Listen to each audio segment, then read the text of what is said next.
नमस्कार प्यारे भाइयों और बहनों।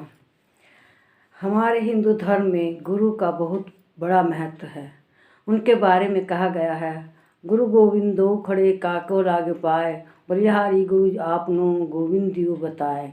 इस प्रकार से गुरु का महत्व ज़्यादा हो गया है, क्योंकि गोविंद के बारे में वे ही बताते हैं कि गोविंद की शरण में किस प्रकार जाया जाए। गुरु की महिमा के बारे में बताया गया है कि गुरु की वाणी कैसी होती है। एक बार श्री कृष्ण भगवान और सुदामा दोनों जब गुरु के यहाँ अपनी पूरी शिक्षा दीक्षा कर लिए तो उन्होंने कहा कि गुरु जी आप हमसे गुरु दक्षिणा मांगिए। तब उन्होंने कहा, देश में जाओ, दुनिया में जाओ, दुनियादारी में जाओ, अपना कर्तव्य करो, यही मेरी गुरु दक्षिणा है। तब कृष्ण भगवान ने कहा कि नहीं, बिना गुरु दक्षिणा दिए हम नहीं जाएंगे। तब उनकी गुरु माता रोने लगी, रोते हुए कहने लगी, अगर आप गुरु दक्षिणा देना ही चाहते हैं तो मेरे पुत्र को, जो कि अब इस दुनिया में नहीं है, उसको ला दीजिए। तब गुरु जी ने कहा ये तो बहुत असंभव काम है, लेकिन कृष्ण भगवान ने कहा कि नहीं, मैं आपके पुत्र को ला कर रहूँगा। और कृष्ण भगवान सुदामा के साथ यमलोकपुरी चले गए। यमराज के यहाँ जाकर उन्होंने पता लगाया कि इस समय उनका पुत्र कहाँ है और कहाँ किसके यहाँ है।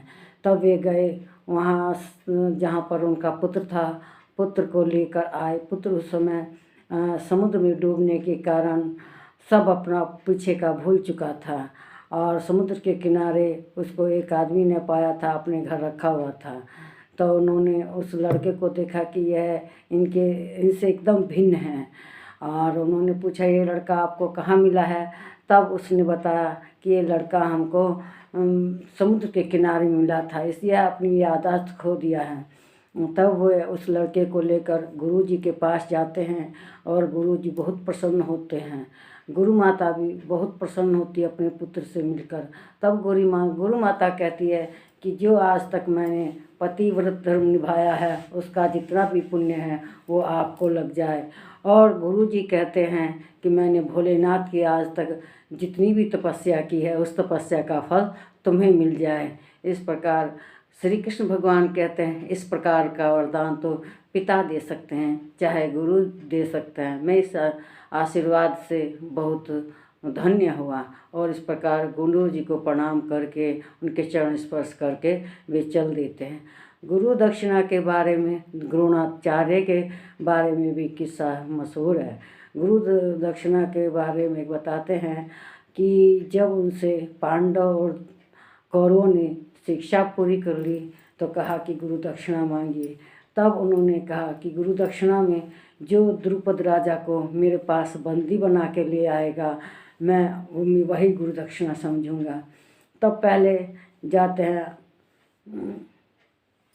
जो धृतराष्ट्र का बड़ा पुत्र था युरोधन, वो जाता है। वो जो वहाँ का हस्तिनापुर का ध्वज था उसको अपने साथ लेकर जाते हैं और जाकर वहाँ पर युद्ध करते हैं। द्रुपद से भी हार जाते हैं। इसका मुख्य कारण था दुर्योधन बहुत ही घमंडी स्वभाव का था। अहंकार के कारण वह युद्ध नहीं जीत पाता और खाली हाथ चला आता है।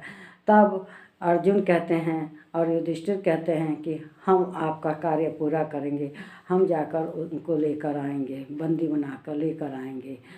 तो वे जाते हैं। हस्तिनापुर का ध्वज उनके साथ नहीं रहता, वे अपने आप ही युद्ध करते हैं और युद्ध में उसको बंदी बनाकर ले आते हैं। वे चाहते तो उनको मार भी सकते थे, लेकिन उनके गुरु जी का आदेश था कि उसको बंदी बना के लाया जाए।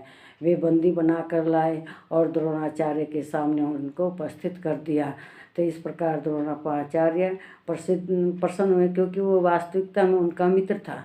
और एक बार उनकी बहुत ही हालत ख़राब थी, उन्होंने उनसे एक गाय मांगी थी कि मुझे एक गाय दे दीजिए, मेरे बेटे का मतलब पेट भरेगा उसके दूध से, लेकिन वो मना कर देता है। कहते हैं कि दोस्ती अपनी जगह है, लेन देन अपनी जगह है, और उनको वो गाय नहीं देते।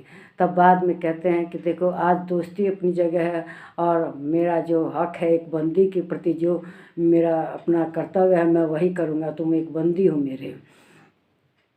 इस प्रकार से द्रोणाचार्य का एक और उदाहरण मिलता है कि वे अपनी शिष्य तो नहीं था वो तो उनकी प्रतिमा बनाकर ही उनसे सीखा था।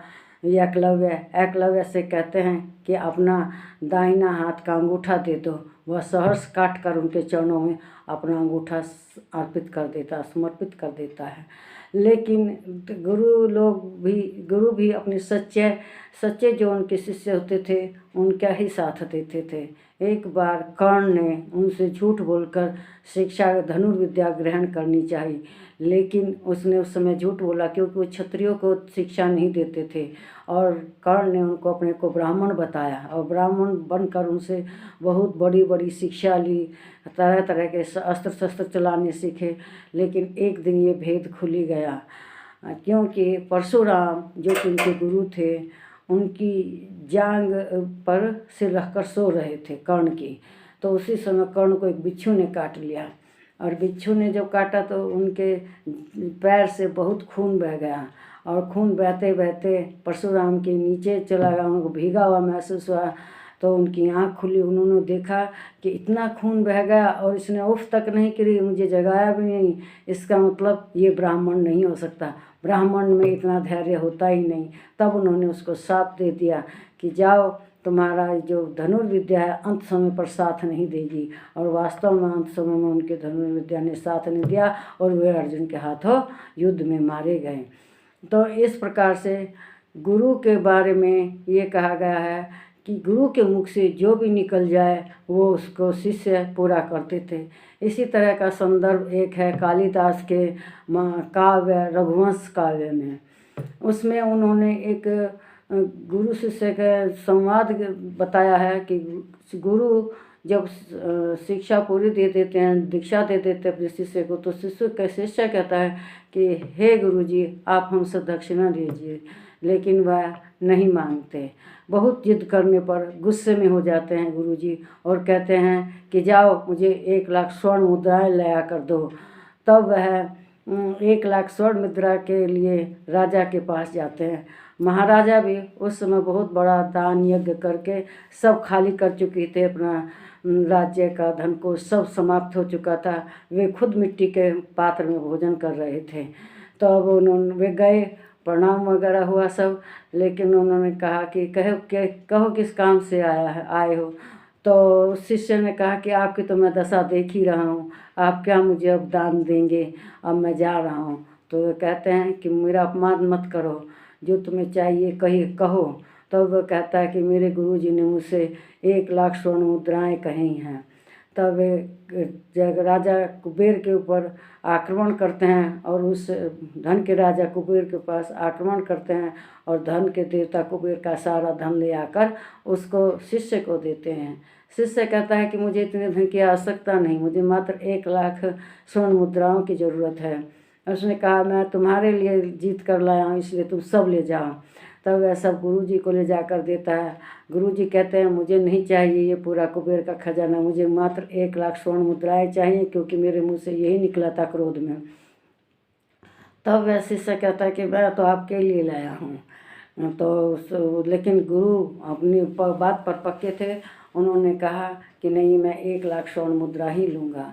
तब वह 1 लाख स्वर्ण मुद्रा ले लेते हैं और बाकी छोड़ देते हैं। तब वह बाकी राजा को ले आकर देता है, लेकिन राजा भी मना कर देता है, कहता है ये मैंने दान कर दिया, मैं इसको वापस नहीं लेता।